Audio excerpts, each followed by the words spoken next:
Welcome to the Homegrown podcast. I'm your host, Liz Haselmayer, along with my husband, Joey. Good afternoon. And together we hope to educate, inspire, and equip you in your pursuit of true nourishment.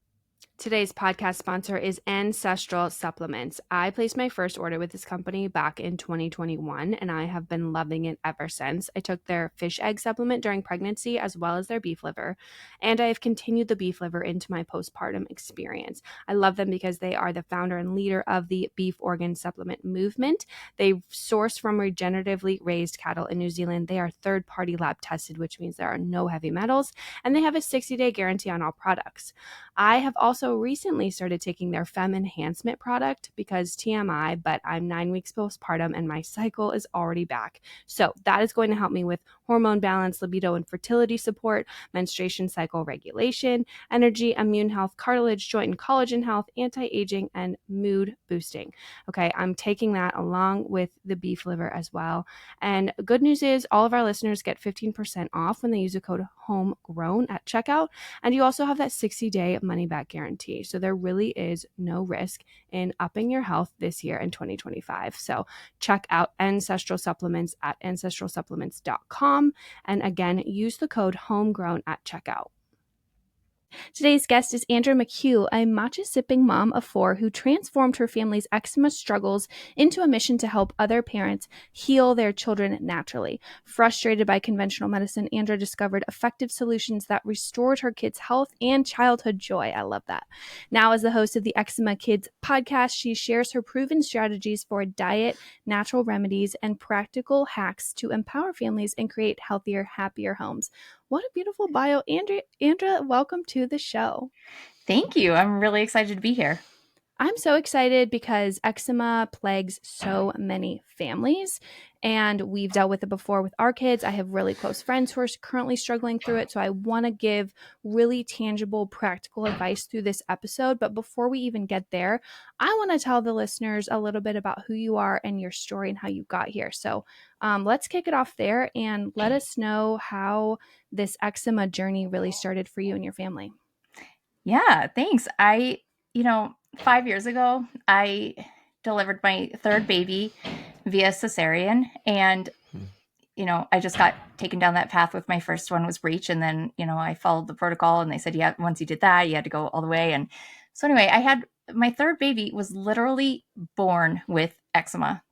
And it was the wildest thing. And, on her discharge papers, they just said, oh, she has a neonatal rash.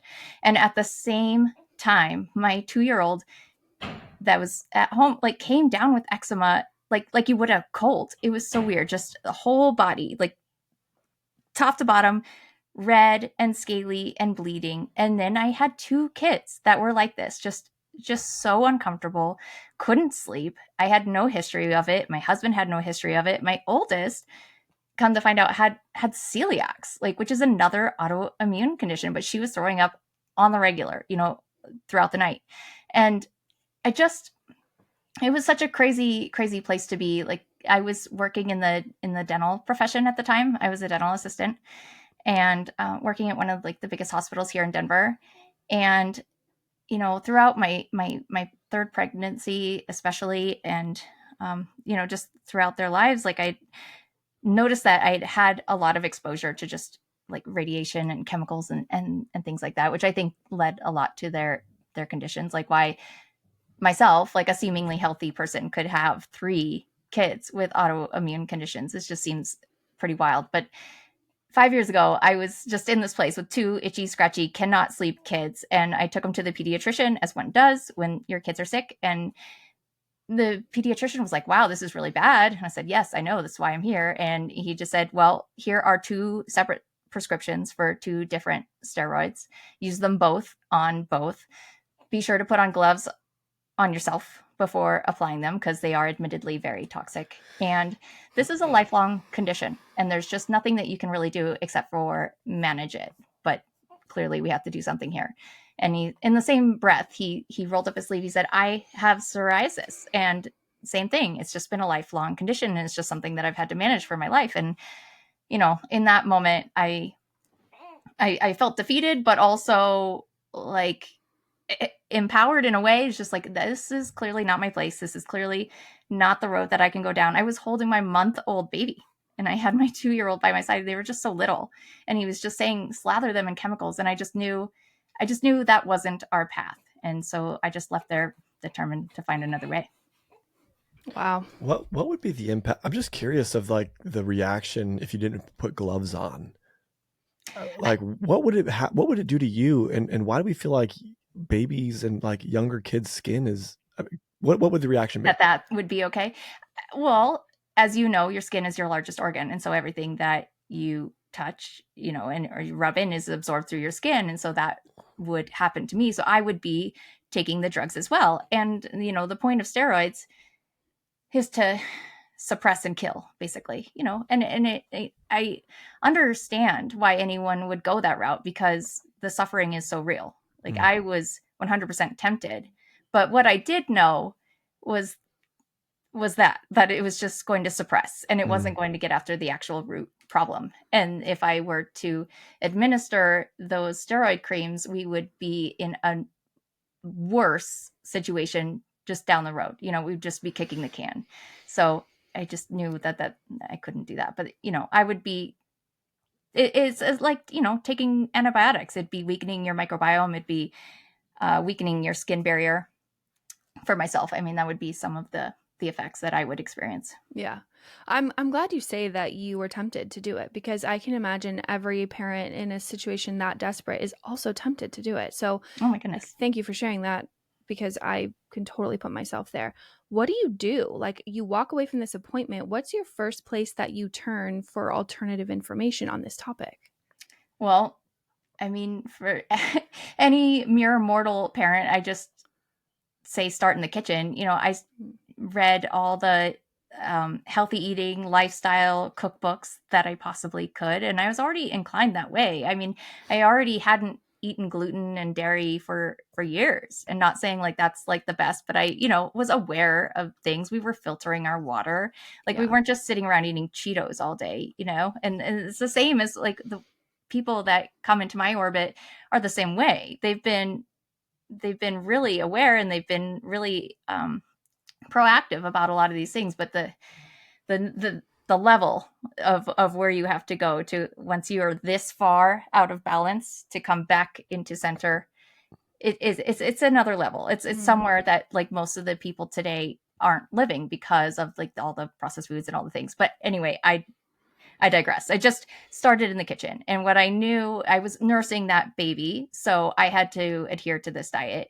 and I knew anti-inflammatory and gut healing were the way to go. And then literally every night while I went in between the baby and the toddler's bedrooms, because they would sleep like an hour at a time and then start to cry because they were so uncomfortable. So then I'd like relotion them and then go back and just research, because it literally wasn't worth going back to sleep. Like it was so bad. I mean, I don't know, like that level of exhaustion was so intense, but that's what I did. I just read everything from everybody. I mean, about TCM and Ayurveda and allopathic medicine and just like nourishing traditions, those types of books, all of them, all night long until I figured out a way that worked. Yeah. Sounds like you had a lot of homework that all of a sudden you didn't even know you were taking a course. You're like, oh, okay, now I'm studying, right? Like there's no choice. Yeah, you didn't even know you were testing. Well, let's dive in here to these topics, because I know you learned a lot, and now luckily, when parents are faced with this, they can turn to people like you to they don't have to do all of this like exhausting middle of the night research, because you've consolidated a lot of that into your resources. So I'd love to just kind of give parents like a roadmap here and structure it off of how you talk about it in your program. So let's dive into the nutrition and diet piece. What are some of the main triggers that you're seeing, ways that people can support healthy gut, therefore healthy skin? Just take us down that whole road. Yeah.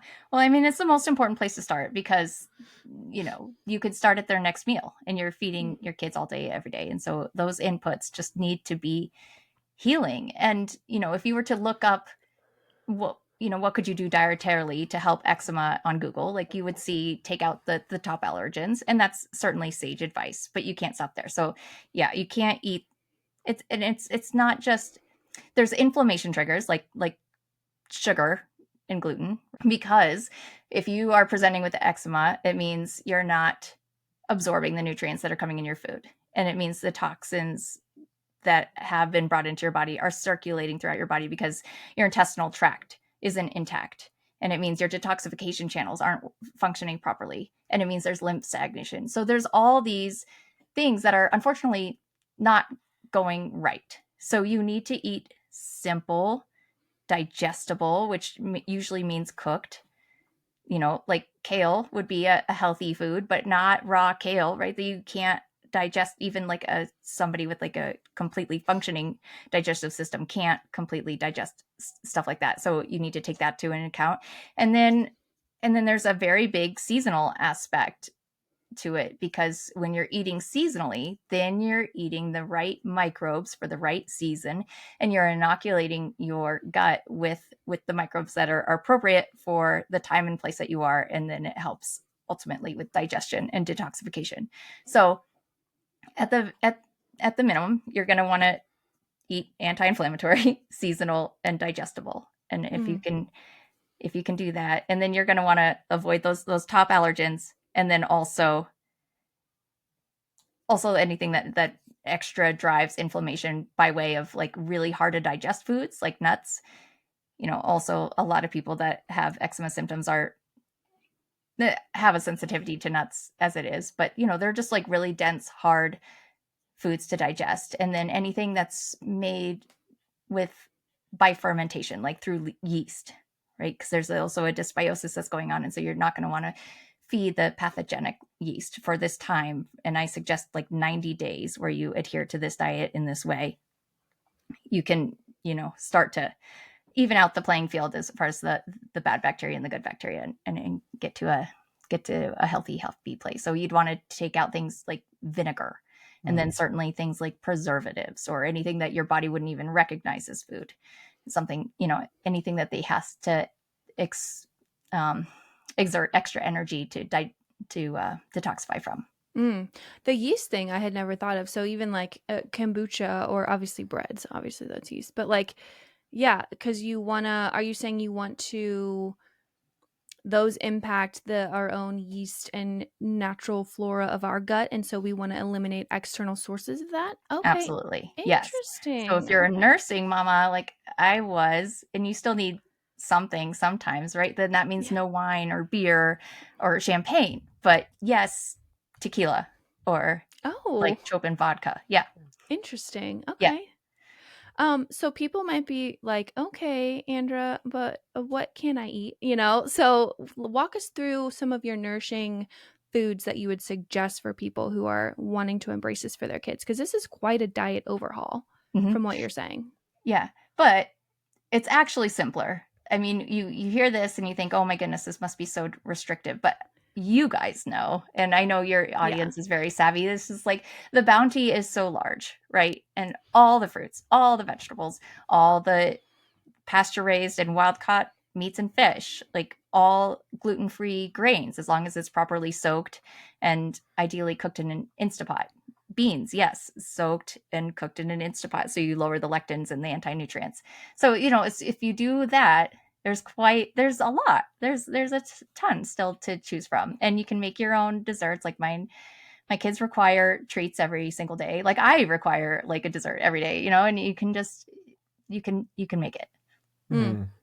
That's good. So traditional forms of food preparation. So making sure you're soaking and sprouting your gluten-free grains and legumes, but no nuts. You're saying even if they're sprouted, stay away from that. Okay. For if you have eczema, and this is again like an eczema healing diet, right? Because every ailment has its own different kind of properties. But for eczema specifically, you'd want to steer clear of nuts. And then eventually that's something that you would add in, but you would soak them in salt water, and then I just dehydrate them in the oven on a cookie sheet. But that's once you're healed. For me, I would love to jump in, just pausing for a moment and better understand the true symptoms of eczema and how it can kind of show up. Because can it show up differently in some people than others? Obviously, I have seen in our children or people around me more extreme or less extreme cases, but my best understanding or interpretation of eczema is just bumpy rash. I mean, is there other forms or ways that we see eczema come, kind of show itself? Mm-hmm. They call it the rash that itches. But yeah, there's a lot of different forms of eczema. And that was part of why I went to the pediatrician at first too. It was like, is this eczema? I just did a quick Google search. Like I said, I had no history with it. It just seemed so crazy. It's like you can tell the difference between eczema and just, a rash is because it feels a little more chronic. And I don't like to use the word chronic because I know you can reverse from this condition. You can go into remission. But point is, it sticks around or it's mobile. Like that's a lot of people's eczema is like it moves around a whole bunch. And some is a little like weepier, like gooier. And then you have to worry a little bit more about being proactive about staph. Everyone with eczema has an increased staph count on their skin, but there's that kind of just like weepy type of eczema, and then there's just the really dry, scaly, red, raw type of eczema. I feel like that's the one I'm most familiar with. So like an oozing weepy is kind of like the word we're using there. Yeah. Trying to make it sound less disgusting. Sorry. People. Yeah, I know. It's like horrible. And I'm not a doctor, but it's just, there's like there's like the drier kind and the wetter kind. And there's just Both parents. horrible. This is so helpful. It has to be for everyone. I mean, so we have 4 children now, and not that we know everything. We definitely don't. Okay. But you go through a lot of things with that first kid that you're like rushing off to the doctor for. And next thing you know, you've kind of your second kid, maybe you go once or twice, but your third kid, you're kind of like, you're going to be all right. Right. And then like now we're on our 4th kid and it's kind of like, okay, not only are you going to be all right, but we've already set you up in a way that you're never going to even experience these problems because we just didn't let them happen in the first place. Right. That's so, the goal. Yeah. And I think though that like explaining some of this stuff is that you see these rashes and these things and it can really start to alarm people. And if I early on in my parenting journey had seen something that was, weepy, I'm going to use that term. It just sounds better. On a weepy rash on my kid's skin, I'd be like pretty alarmed. And now I'm kind of like, oh, let's clean it up. Let's, make sure you don't get any dirt in it. And yeah, but what if it was there and it didn't go away? That's the frightening then part. I would definitely address it. Yeah, that's for sure. Yeah, and that's for sure. That's the pain. And it's like, so it's crazy. It's funny. My mom was like, what's the podcast episode? And I said, eczema. And she was like, ooh, she kind of grimaced because she was like, even just the picture of eczema. And I almost stopped and I almost said the words, Mom, I don't think you had to deal with this when you were a parent, because now every single parent I know has a kid who has at one time struggled with eczema. And that I don't take lightly. Like, I think that we are really up against something wild. And I just wonder, like, gee, Ma, did you have to? I know they had other parenting struggles. I'm not saying we have it harder than our parents, but I mean like the general health of our kids. Man, is this one a heavy hitter in our generation? And it is just, you're right. I mean, nowadays I feel like I have better tools to handle it, but still it's concerning. And it really does affect your day-to-day life. Like you're saying, you were losing sleep, your kids were losing sleep. And then you talk about turning your kitchen upside down, and someone who's already overwhelmed and tired is probably like, oh great, now I have to like slave away in the kitchen all day. That's exhausting. Oh, absolutely. I mean, this is why I do what I do. I just know it's my moral obligation, because the suffering is so real, and it's so unfortunate. I mean, it's up to 1 in 3 kids experience eczema, and it's an autoimmune condition. And that was what frightened me the most, is like, okay, if my kids are presenting this way at a month old, and at 2 years old and at 4 years old, like, wow, if their Achilles heel is showing already, they're so much more susceptible to, outside influences. Like you have to treat them with kid gloves in a way. I mean, it's just something needs to be done. And just the prevalence of all of this and the autism, like I read the GAPS diet, early on, in trying to solve this. And she put, I'm sure, Natasha McBride, I think is the doctor that wrote Campbell McBride. Yep. Yes. So, right. She puts eczema and autism on the same spectrum. and it makes complete sense. It's like the inflammation can show up in the brain. It can show up like as a skin rash. It can show up like in a whole host of ways. Eczema is one of those ways, but it's like, what comes after this?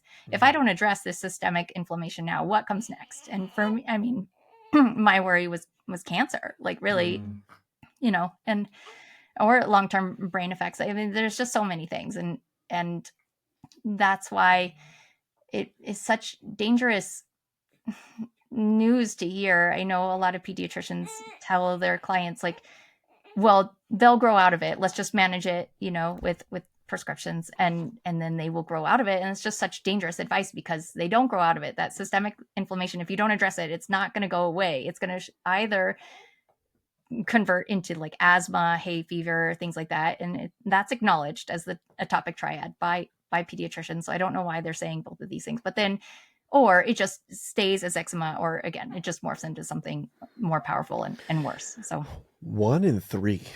Isn't that sad? 1 in 3 kids. And so, I mean, let's be honest, 1 in 3 kids, most of those kids are going conventional route. Yeah.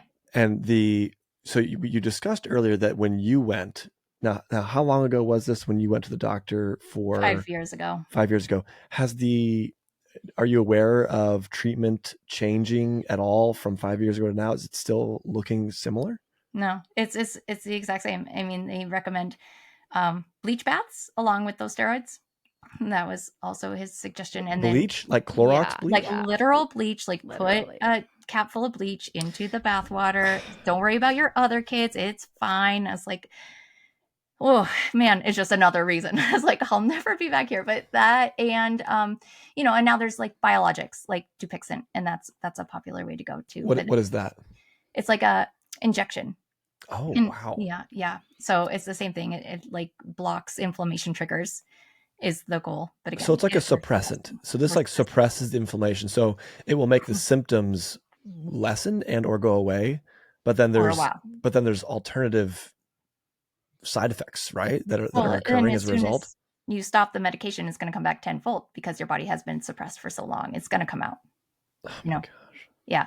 And that's a lot of my clients find me that way, is they're experiencing TSW. It's just topical steroid withdrawal. And, unfortunately the only way out is through. It just comes back tenfold. They're done with the prescriptions, and they're ready to live a medication-free life for their kids. And they are up against a tough month, and there's just no way around it.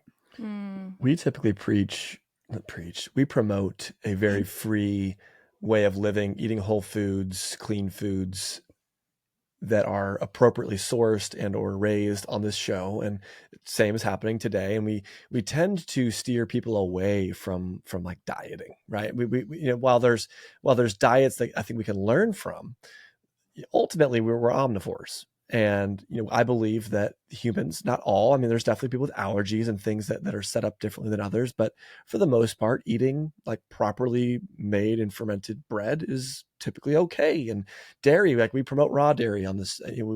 I drink it like every single day. Eating organs and meat and vegetables and prepare. But there's also this thought of when you're trying to address something specifically, now we enter into a restriction as a result, with the desired result being healing. Mm-hmm. Andrew, I'm curious, is it more can you be like more effective if you're more restrictive, or is it kind of like there's like there is this like this, what we were talking about before, avoiding hard to digest foods, trying not to fuel the fire, if you will, with almost like sugar and feed that's going to like make it sugar more, and yeast. You know what I'm saying? Yeah. Should you be more restrictive? Should you just follow the guidelines and just trust the process? What's your advice there? Well, so if everyone were to, if I had, while I was a child, eaten the way that you talked about, like eating raw dairy and fermented bread and all these things, like we wouldn't be dealing with these issues, right? Like I grew up on Kraft macaroni and cheese, skim milk, pasteurized skim milk, and Kool-Aid. Like, It was really sad. Yeah. Like, I'm 5 foot tall. I don't know. I have short parents, but like, they're not that short, right? Like, I'm just like, this isn't good. Okay. And like exclusively on processed foods and a lot of antibiotics, anytime like a cold came my way, like things like that. Anyway, if everyone were to just like locally source their food and eat seasonally, and their guts would be inoculated with everything, they could go ahead and eat whatever Costco birthday cake on occasion that they wanted, and everything would be okay, right? But now we're at this place, like I said earlier, where you're way over here, like your balance, your scale is so far the other way that something a little more drastic needs to happen. I see. And this condition specifically is a heat condition, right? If you were like to get to the, like the elements, and this is like the Ayurvedic part coming in, it's like, but it really helped me like to look at things because there's so much conflicting advice. It's a heat condition. So anything that increases the heat in your body, you wouldn't want to eat that if you're trying to recover from this condition specifically. So that would be why, like fermented foods, that you can feel like the warmness in your belly if you were to eat it, right? And like vinegar and things like that. That's why it's not in your best interest.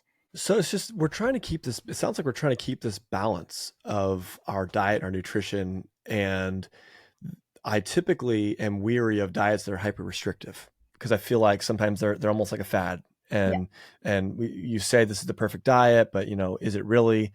But when the objective becomes healing from something specific, that balance then we're out of balance. And even if we keep a balanced diet, something within that quote unquote balance is causing us to experience some sort of issue or challenge. And the only way to heal from that is to restrict it until we bring our diet, our gut, our microbiome back into balance. Absolutely. And so the thought would be can you be too aggressive on the restrictive side? And what does that potentially look like? Absolutely. A ton of my clients come to me like that. They're like, we're not eating anything and it's still bad. And it's like, yes, because your child doesn't have the nutrients to heal and to grow. So it's a balance, but it's this diet. And I use the word diet as like what you eat, right? Like this type of diet is really restrictive on processed foods. It's really restrictive on sugar, but everything else is in play. Yeah. And we've just become conditioned to eat all of that processed junk all the time and rely on it and Chipotle. And then, the seed oils and like, then it feels very, very restrictive and very counter to how we were existing, which it is, because otherwise you wouldn't be experiencing these issues. Mm-hmm. Are there foods that are particularly nourishing that you should increase during this time? Yeah, well, like you're doing it, like organ meats, definitely nature's multivitamin for sure. If you're experiencing eczema, you have absolute nutritional deficiencies, right? Because your skin barrier isn't operating and you need all the zinc and all the collagen and the protein and all the things to make for a functioning skin barrier and all the other organs. So that would be a good one is organ meats. And then also like bone broth, but just the day that you make it, right? Because once if you leave it, if you're even eating it the next day, the leftovers of bone broth, that histamine is just adding and compounding even in the fridge. And then it becomes a really high histamine food. And that's something that kind of like exacerbates eczema. So bone broth is it's a traditionally mentioned healing food, especially for skin issues. And it can be, but like I said, in those parameters. But fresh fruits and vegetables, great. Pasture raised proteins and wild caught fish, amazing.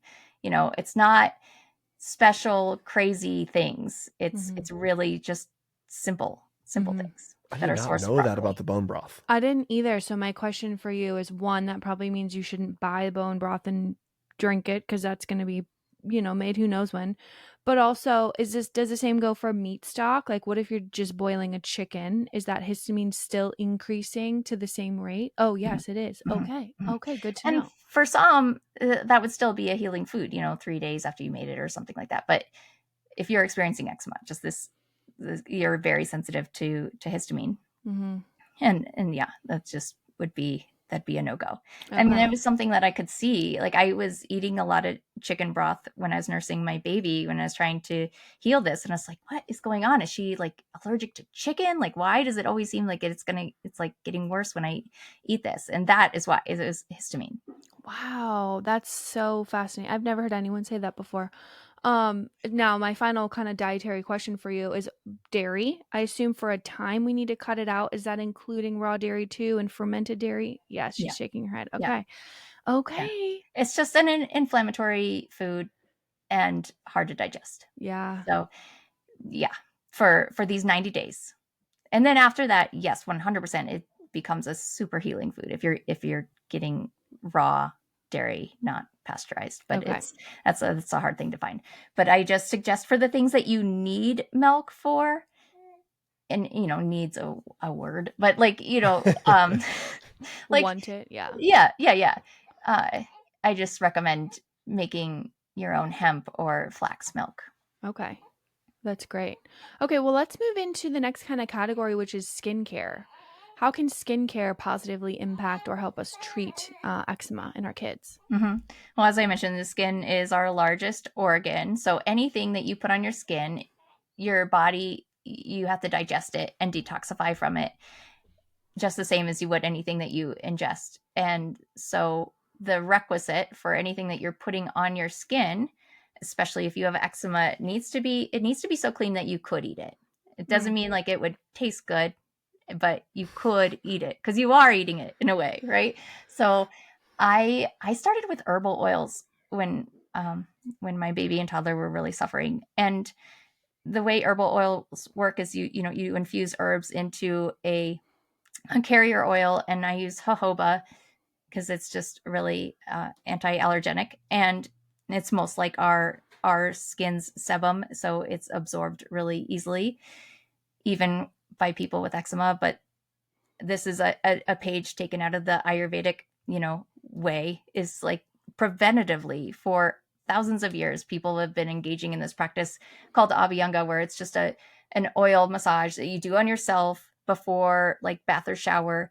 And you do it because it's like taking supplements through the skin. Like the herbs are soaked into the oil, and because of its lipophilic properties, like likes like. So fat likes fat. And so then when the herbs are infused into this oil, it dives into the tissues and actually helps with the cell renewal. And that's what we're really striving for with eczema, right? Is like, we need the next round of cells that regeneratively come up. They need to be healthier and whole. So that was a huge help. I put turmeric in my herbal oils at first because it is such an anti-inflammatory, like it really does help. But everything, it just, like, talking about it now just makes me remember, like, everything was stained yellow, and it's fine. Like my baby, she had to wear just like those loose cotton jumpsuits anyway. It wasn't a look for sure. And now, but it really was effective because, like I said, it was like taking supplements through the skin. And now I sell a trio of products because it was so instrumental in our healing. So we did herbal oils, and then you have to address the here and now. Like, my kids were so itchy, right? They were so itchy that they couldn't sleep. And that's what I hear from a ton of parents. And so I was introduced to this substance called Yin Care from my TCM. And it's like this combo of 14 Chinese herbs. And it's commonly prescribed in China for like feminine issues, but it really helps with the staph and the itch on the skin. So we made like a goo of that, because you have to dilute it and put it on my kid's skin and then let it dry. Now I have like a liquid that's just in a spray bottle that just you put it on, you mist it on, let it dry, and then you follow that up with the most with a tallow cream, which just because I just found that to be the only moisturizer that could possibly make a difference. And it makes sense because it's like bioavailable, right? And our skin recognizes it, because a lot of the natural products out there are made with seed oils that isn't going to help your skin. And and then a lot of them have ingredients that aren't so conducive to healing, but are commonly prescribed for eczema, like oatmeal, things like that. And so It just doesn't help. And there's no lotion that's going to reverse eczema, right? This is not just a skin condition. Like, as we've talked about, like there's just a lot happening on the inside, but you do have to help them sleep, and you do have to help them move in their body. Like, my poor baby didn't walk until she was 18 months old because her legs were so uncomfortable. It just like took her a really long time to start to learn to use them, because during those like first formative months, they were so uncomfortable she couldn't crawl or do things like that. What about like an aloe vera? Is that something that is still in bounds? That is cooling and calming, absolutely. Yes. Okay. So the yin care that I spoke to, that's infused in aloe vera. We use aloe vera juice now. I used to use just plain aloe vera, and you want to use Badger is a really good company. And there's another one, Aubrey Naturals. You just, as with anything, you have to look at the labels and see what else they put in there. But yes, that's a really good conduit. Yes. All right. So I love what you're saying. You're you're addressing the root cause by getting in their kitchen and really impacting the foods that the kids are eating. But then also for topical treatment, you're doing both healing herbs, and then you're sort of like sealing it in with that really rich animal fat, that tallow-based skincare that you were talking about.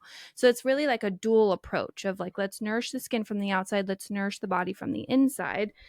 I do think it's crazy fascinating that everyone is probably dealing with some sort of nutritional deficiency.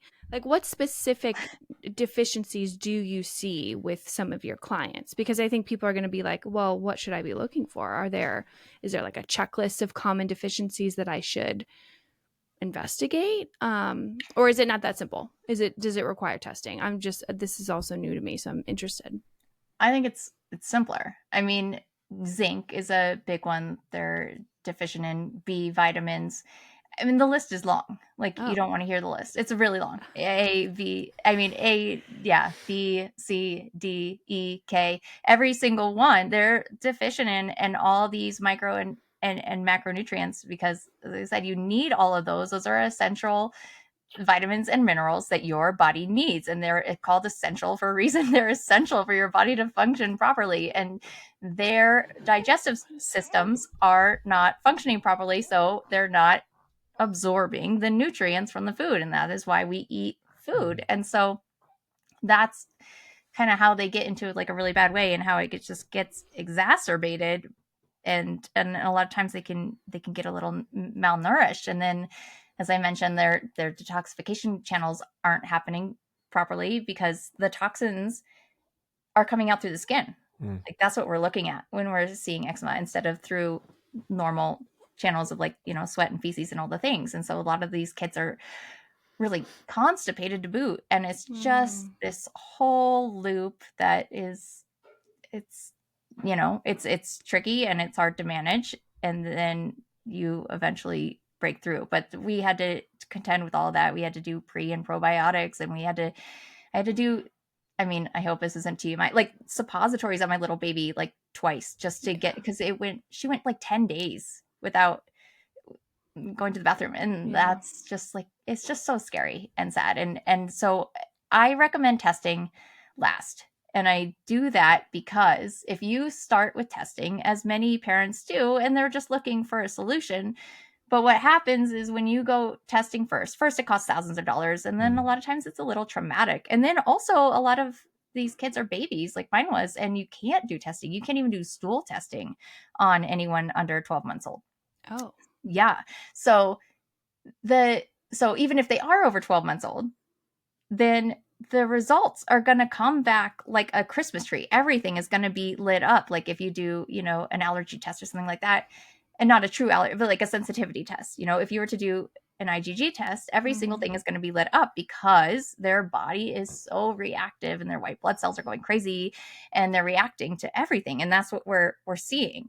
And then what happens is you get this printout of all these extra foods that they also can't have, in addition to like known inflammation drivers. But then you're also avoiding celery and like, so many other things, brown rice. And then, you're literally whittled down to nothing. And there just isn't enough diversity for them to absorb the nutrients that they need to heal and to grow as kids. So it's a sad little loop. So I don't recommend doing that until at the very end. And if you go through all of these 4 steps, like I encourage parents to first start with diet and nutrition, and then you go into symptom management, and then you have to address your home environment, and then supplementation because of these known nutritional deficiencies. Like there's just not enough coming at them through the food.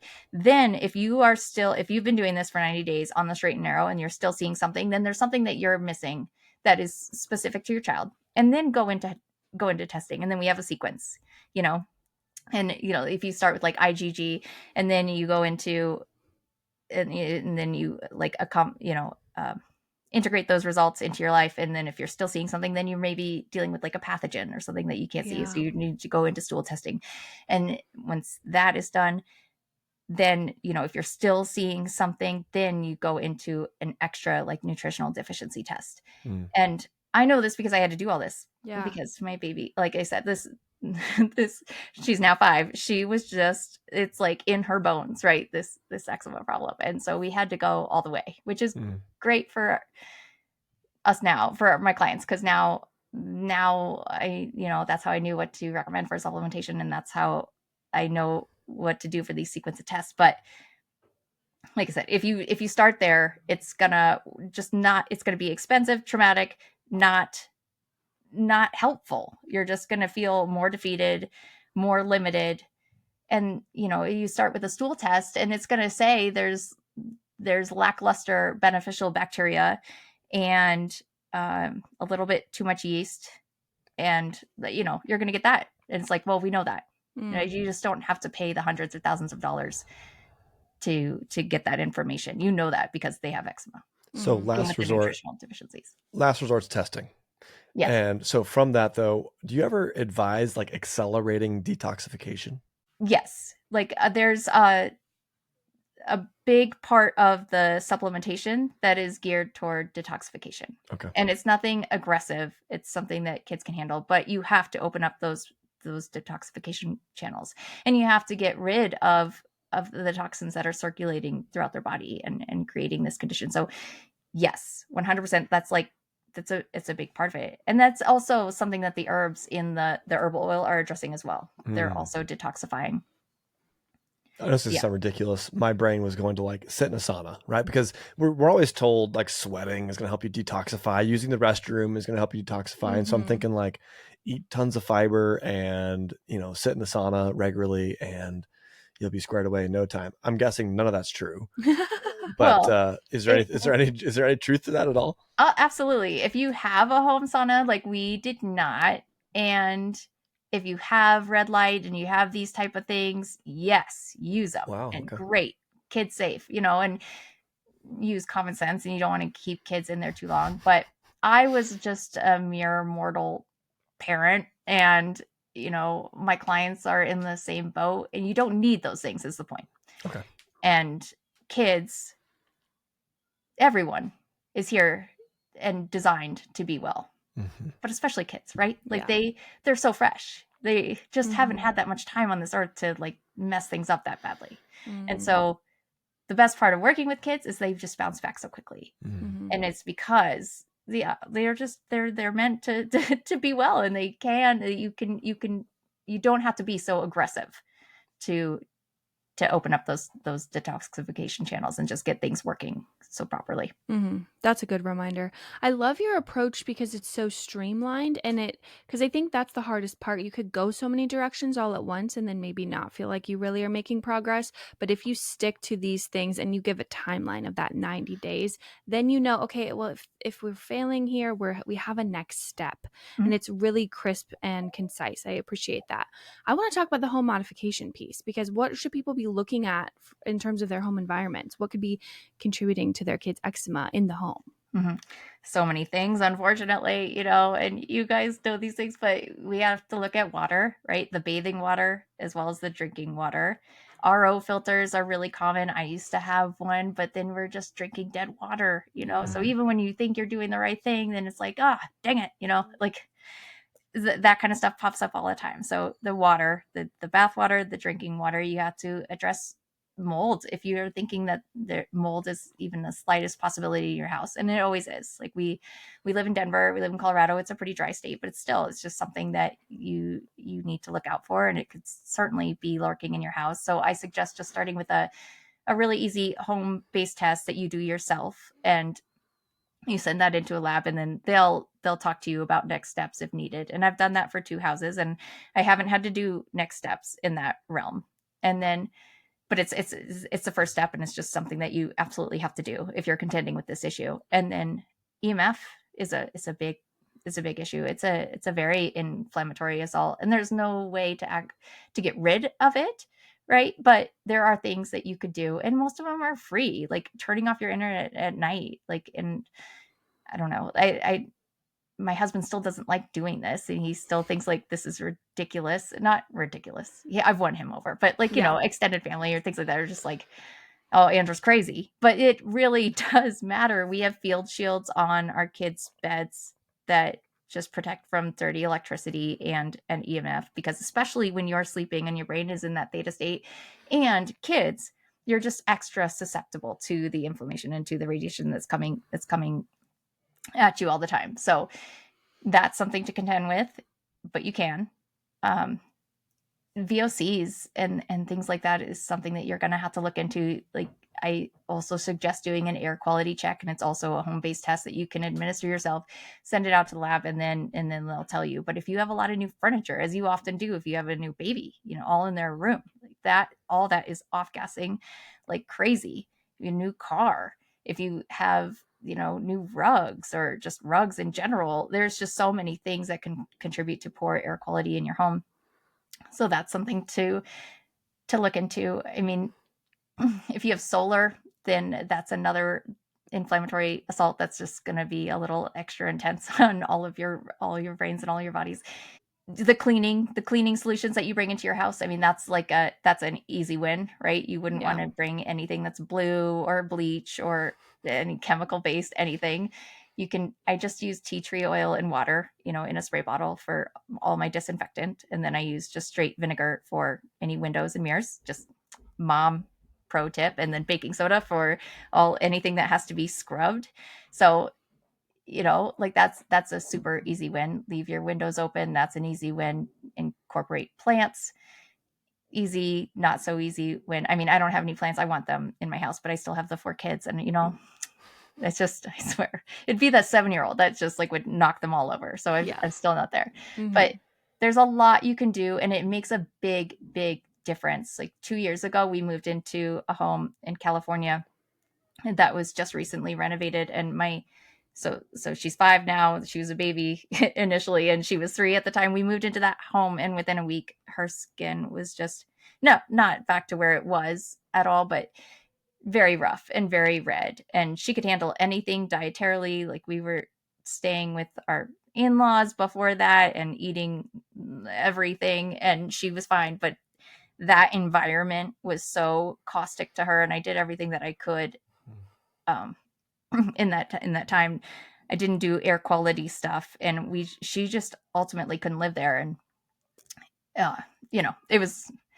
that was a crazy time, because like we went there for my husband's job, and he lost that job, so we didn't have like a lot of income or anything like that. So it's just, still, we were doing everything that we possibly could, and it was like she couldn't be there. So wow. we had to move back, but it wasn't because of the eczema, it was because of the job. But still, the environment matters so much. And even if your kids are older, that's where they're spending all of their time, if you include sleeping hours, like most of their time, the large majority of their time. And so that just needs to be the cleanest place that it can be. And you're the CEO of your home, and you're in charge of all of these influences, and you can control them to an extent.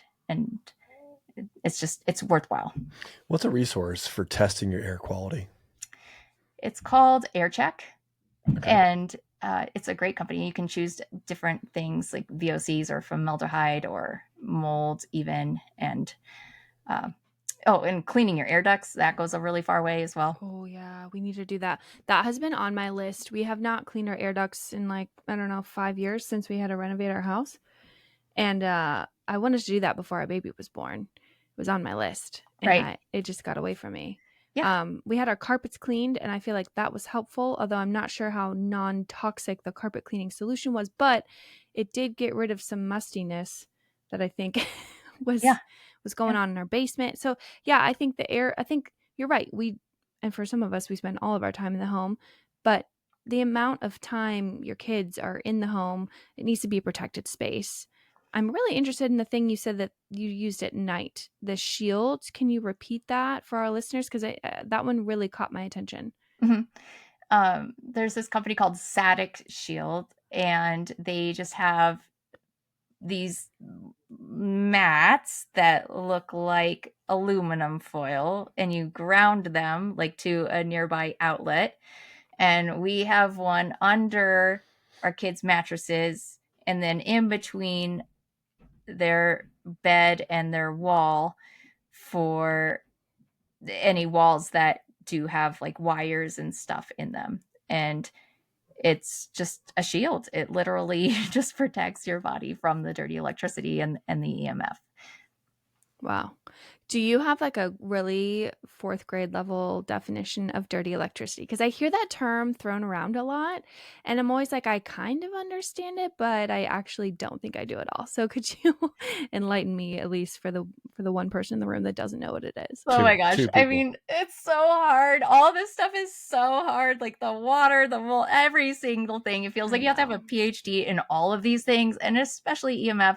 And it's not something that you can touch or feel or see. Yeah. And so there's so many naysayers, and you feel like a crazy person, and especially when you don't have like a PhD in neuroscience. And so I don't. And my best like explanation of it is just honestly, all that you need to know is this is an influence that you need to contend with. That is an omnipresent influence that you 100% need to address, especially when your kids are sleeping.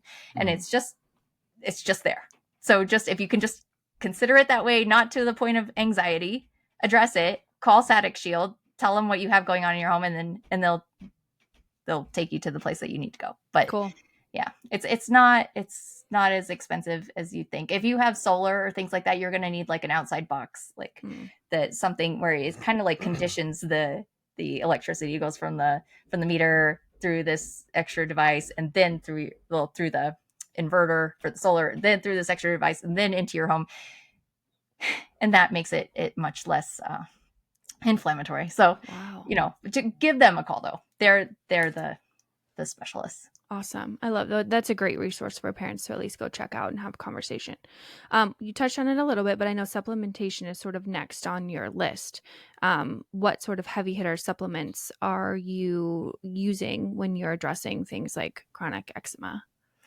My favorite, I call it a glutathione cocktail. Like I'm sure you know about glutathione. It's like a liver enzyme. It's our number one detoxification molecule in our body. And if you take just straight up glutathione, it doesn't convert as well. Like I don't think it's as bioavailable and not as effective. So I have these 3 precursors that I mix together and put in whatever they're drinking, and you can put it in breast milk or tea or whatever. It just dissolves, but it's NAC, glutamine, and acetyl L-carnitine, and those 3 ingredients really, really help with jumpstarting that detoxification, is like you asked about earlier. So that's a really big part of the supplementation plan. And these kids are little, so you can't give them 20,000 supplements day and night, and lunch as well. Like and there's also financial restrictions, but that's a really big one.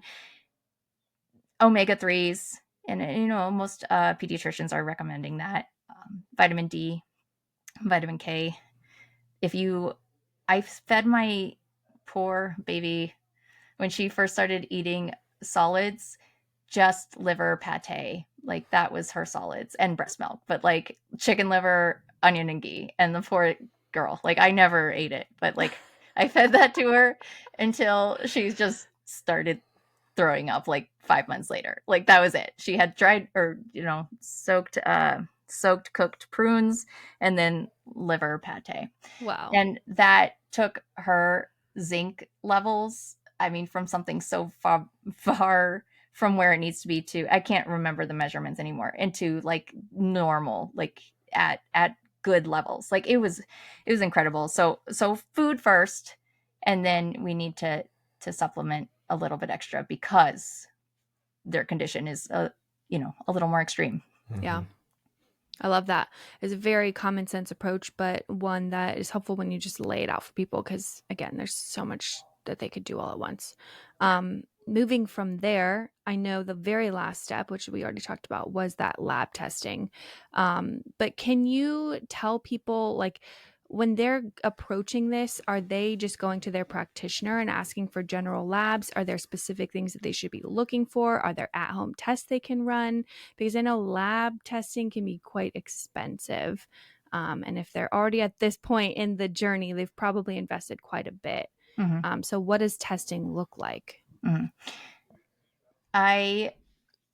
Like I said, I recommend it in stages. Like, don't do it all because hopefully you don't need it all. Yeah. So I start with just a simultaneous IgG and a white blood cell test. And those measure different parts of the immune system. And then when you get the data from those two tests combined and you put it together, that gives you a much more holistic picture of just like, it helps with immediate wins. Like, this is okay. This is something that we've been missing, like millet, or, it just like there might just be one or two foods that maybe you're eating is just like preventing you from getting 100% clarity. If that happens and you're still dealing with this and you move on to a stool test, and like I said, that addresses like pathogens, like maybe my toddler had H. pylori. Don't know why. Like, not like we went to Asia or anything. I don't know. What is that? Overseas. It's just it's a pathogen. It's a virus. It's like, yeah. So we had to kind of detox from that. So if something on your stool test comes up like that, then yes, a further, more intense detoxification protocol is required. And there's just different herbs that combat each of these viruses and each of these pathogens. And ideally you're working with, like, so for that test, I worked with my TCM, and he could order that and then give us the herbs that were necessary to combat that. And then she got over that. And then if you're still, in a way, after incorporating those bits of information, then you can go into a nutritional deficiency test. And that might give you a little more insight into real holes in their nutrients, and like some supplements that would really help. But that's excuse me, that's a very involved test. Like, that's just something that, I mean, you have to sit down and read it for a few hours to like get information out of it. And then it's not like they recommend supplements. So then you'd have to see what type of foods like this nutrient is available in. And then also like, how could you supplement it, and how could you supplement in a toddler way or a baby way? So ideally you don't have to go there. And you really don't. If you're going through these first four things in the way that I lay them out, you really don't. You don't have to. So it's yes, as you mentioned, extremely expensive. Some of these require, like the MR, the white blood cell test, it requires a good amount of blood. And if you're going to go that route, and sometimes you have to, if you're going to go that route, then you can't just go to your Quest Diagnostics, phlebotomists, because they're not familiar with kids. Like, sometimes they say they can, but they're not successful. And then you have to do it again, and you've gotten like an unsuccessful blood draw, and then there's just even more tears. So anyway, you have to go to the children's hospital. You have to have two people, and it's a whole thing. And it is insightful if that's where you are, and it can help some cases. But like I said, ideally you don't have to be there. Are they drawing blood from both arms at the same time? Is that why you say you have to have two people? No, just kids just can't. Oh, they just need the support. Yeah, there's like 8 vials. Yeah. Oh my word, 8 vials of blood it's a lot. for a little. But wow. It's a really, really, yeah. So but it does help. But like I said, it won't help if you haven't been trying to eat in an anti-inflammatory diet up till then. Sure. Yeah. It's almost like let's get the heavy hitters out first, Which is so funny because I think a lot of people actually start with testing and maybe even Yeah. are recommended to start with testing. And that's so backwards because you're right. Let's remove the things that we can control first, give it a good 90-day swing, really Yes. attempt to heal this thing on its own. And then even the testing happens in phases where it's like, okay, well, we're looking at potential allergens that you might have missed. Then we're looking at potential viruses. So like things coming into the body. And then, that last little bit of like nutritional deficiency, what else can we really dial in as far as your diet goes? And so, yeah, all of that is very logical and like in a good sequential order. I think that is really helpful for folks. Makes sense to me too. Yeah. Which, is important because I think if Joey doesn't get it, no one else gets it. You know what I'm saying? Honestly, he really is our barometer now. If I understand it at this point, there's no excuse. There's no excuse. If you're listening to this episode right now and you're like, I don't understand it. It's like, no, well, you haven't been listening, because if I understand, there's a good chance that you understand too. It's just good. No, it's good. It's good to have the male brain in the room, because I think sometimes as women and as mothers, we're just like totally, we're spewing off these words and this lingo because we're surrounded by it. And dad's not always clued into what's going on. So it's why he's in the room. I love it. It's really helpful. Yeah, well, I feel like we covered all the 5 main points that you talk about. Where can people find you? Because I know they're going to want to glean more wisdom from you. And if they are facing this, can you tell them what they can expect from their resources that you offer?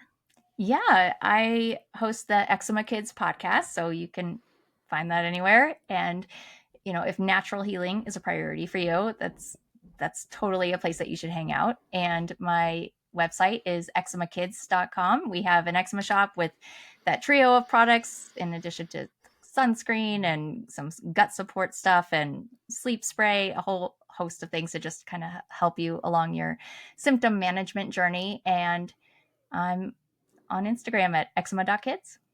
Love it. Awesome. Well, thank you so much for coming on the show. This has been really helpful. I hope it is like just a roadmap for parents 100%. who are going through this. So thank you so much for coming on the show, Andra. My pleasure. Thanks for having me. Until next time. Thanks again to our podcast sponsors, Ancestral Supplements. The other things that we're using in our home, it really is just spotted all through the house. We love their protein powder. I love their mineral supplement.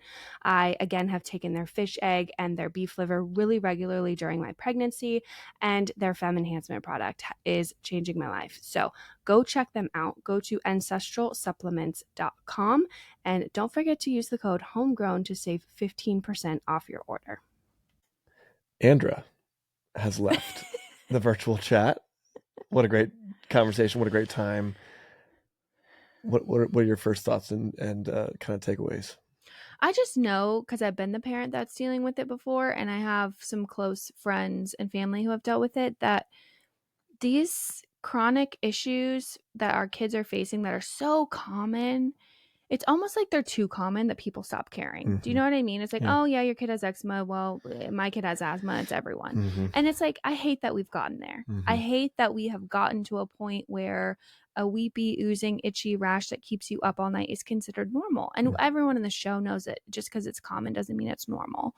And so that's why I love having folks on like Andra, who will give you a step-by-step, very practical, very root cause oriented protocol to address this. So you can do something free, like listen to this podcast, glean wisdom, activate these principles literally at your kid's next meal. I love that she said that. Obviously, it's going to take some time to maybe swap out your pantry or your kitchen, but gosh, are you empowered if you are a parent of an eczema suffering child after listening to the show. So I love that. I love that empowerment that we are able to pass on because of folks like Andra. I really enjoyed it too. We had a couple kids. Was it Sophia that had the most skin issues? Did she ever have eczema? Or is it Ruthie that had eczema? Which one was it? Ruth had eczema because, and she was also a C-section. Y'all know that. I feel like I wonder how our kids will feel in the future when we air out all their laundry for them. No, it's fine. We'll keep it G-rated. But yeah, she was a C-section baby and had eczema. She struggled with that. I remember Ruthie. Sophia never had eczema, but she was very susceptible to any sort of skin related irritation or even like illness. Okay. So she would get like funny rashes, nothing chronic, but hers would almost be like what Andra was talking about in terms of like having a weird virus pop up. Yeah. And we had to treat that with a specific antibiotic or That's right. something. That's right. Impetigo she had at one point, That's right. and she would get, you know, we thought she had the chicken pox or something, and it wasn't that. It was so, yeah. And then, you know, I haven't dealt with it since, luckily. But it's so common. I agree.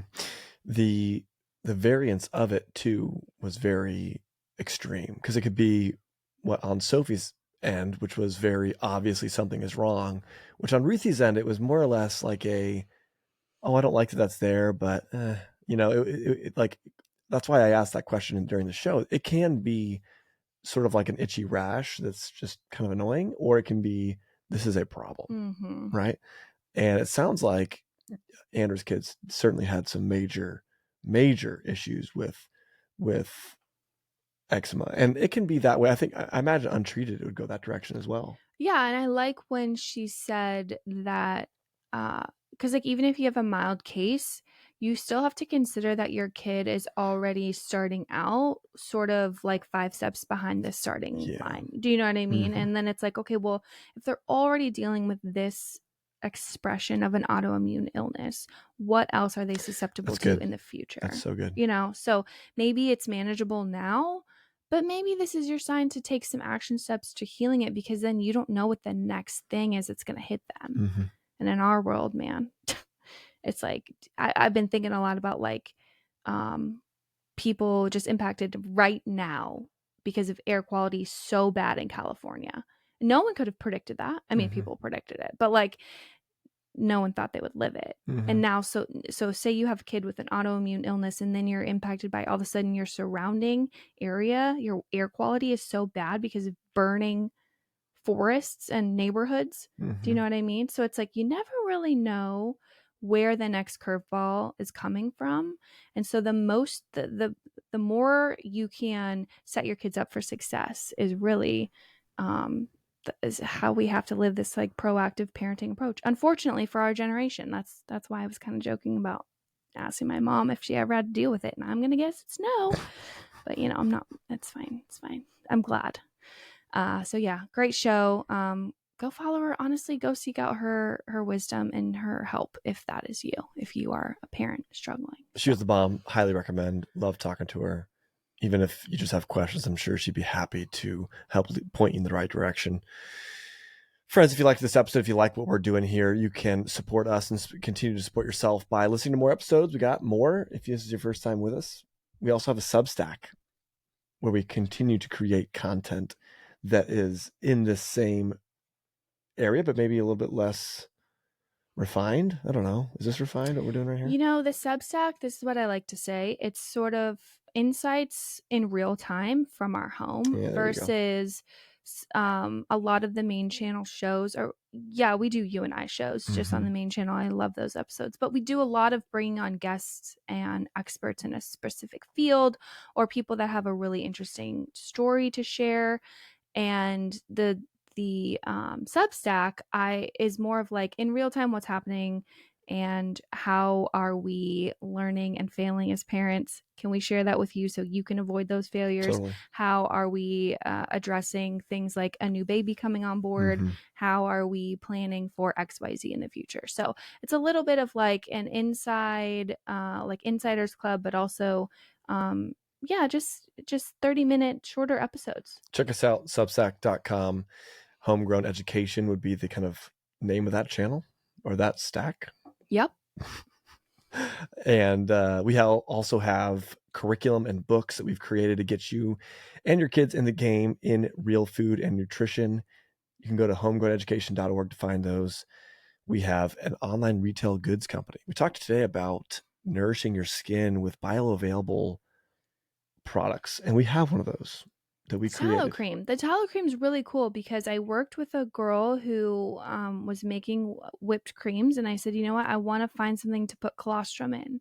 I know the benefits of colostrum. It's very very healing to your barrier, so your digestive barrier. And so I thought, well, it's got to be healing to your skin barrier too. So we found a great source for colostrum, and then we did like a raw honey and tallow, and we whipped it together. And it's amazing. I mean, people are like, I use it as diaper rash cream. Mm-hmm. People are like, hey, I was gifted it, and now I have to go order some because I love it so much. Yeah. And I'm like, amazing. It's awesome. We have a number of other products similar to that in that category of clean, good for your home and good for yourself. Go to shoptheh.com, find all that kind of stuff on there. If you want to hear more or see more of our lives, you can do that. We're on Instagram. I'm at Joey Haselmayer. You won't see a ton of my life. I'm not very good at Instagram. You'll get better. We might, who knows? Elizabeth, who, more of the professional, at Liz Haselmayer and at Homegrown _education. And friends, until next time, that's a wrap.